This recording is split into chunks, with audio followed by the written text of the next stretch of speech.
You reach for it without thinking. The elevator doors close. Your hand goes to your pocket. Lock screen. Swipe. Notifications. 5 seconds of stillness, and your brain panics.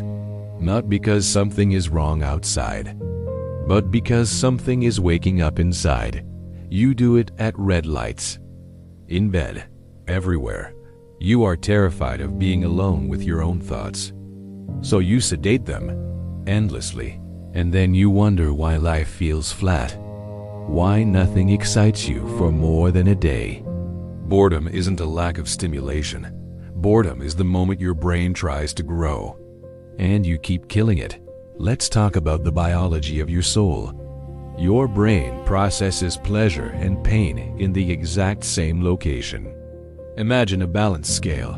When you do something fun, watch a video, get a like, the scale tips to pleasure. You get a hit of dopamine. But here is the rule. What goes up must come down. The brain craves stability. So, when you tip the scale too hard toward pleasure, the brain slams it down to the side of pain to balance it out. This is why you feel that hollow emptiness right after a 3-hour binge. Your brain is generating pain to counteract the cheap pleasure you just fed it.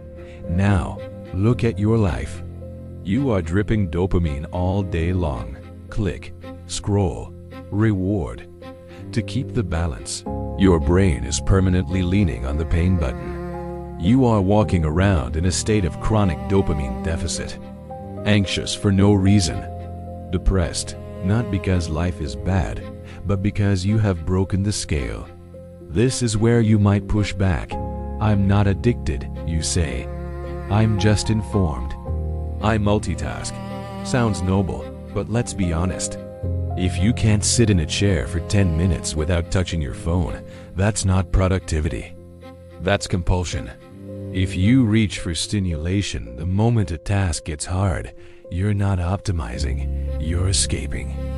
You have replaced thinking with processing. You are just moving data from one screen to another, never actually creating anything new. Addiction rarely walks in saying, "Hi, I'm addiction." It usually says, "I'm necessary. I'm how you keep up." History gives us a clearer picture. Let's travel back to 1665, London, the Great Plague. A young student named Isaac Newton is forced to leave the university. He goes to a farm in the middle of nowhere.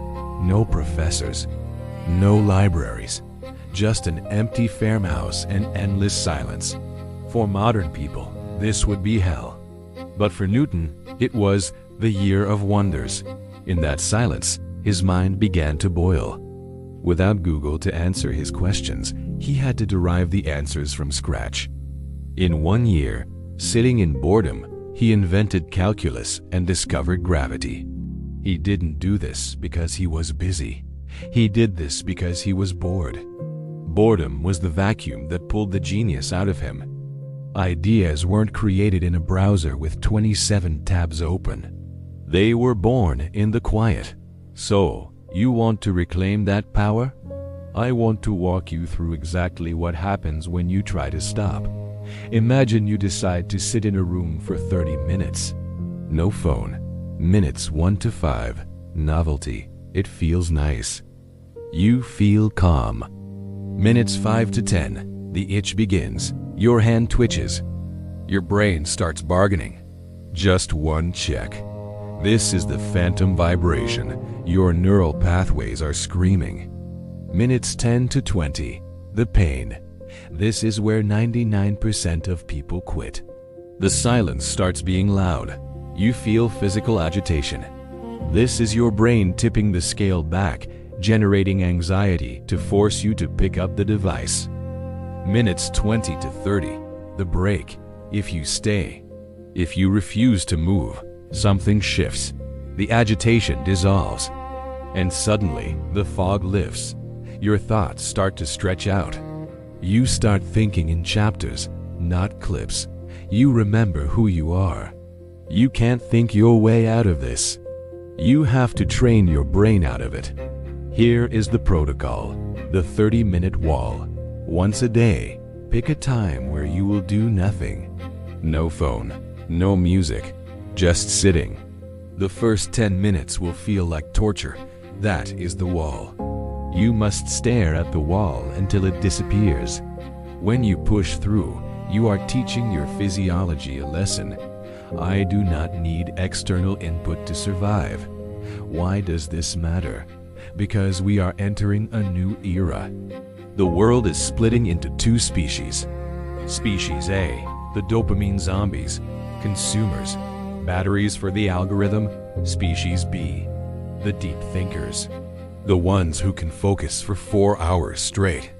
As AI takes over the processing tasks, the only thing that will have value is the ability to synthesize, to connect dots that AI cannot see.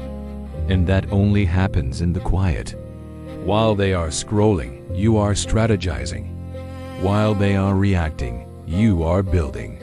One day, during your 30-minute wall, your brain will slip. Instead of obsessing over the phone, it will land on a real question. What do I actually want the next 5 years to look like? Boredom is not emptiness. It's the absence of external content, so internal content has space to appear. So the next time you step into an elevator, pause. Let the 5-second stretch. Feel the itch. You don't need another hit. You need the courage to be bored long enough for your brain to remember what it is capable of without one.